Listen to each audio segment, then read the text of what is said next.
आओ आसान जुमले बनाएं। सुनो, देखो, पढ़ो और लिखो। ये क्या है? ये बिल्लियाँ हैं। शाबाश। ये क्या है?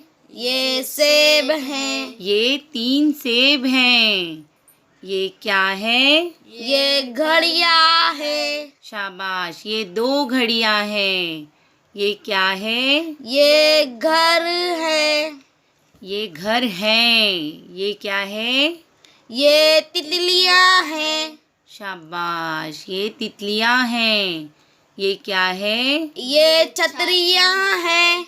ये छतरियां हैं। ये क्या है बच्चों? ये कलम है।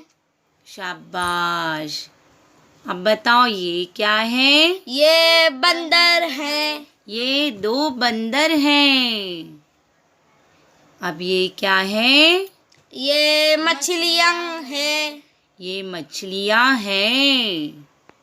अब बताइए, ये क्या है बच्चों? ये कार है। शाबाश। ये कार है। अब ये जुमले अपनी बयाज में लिखो।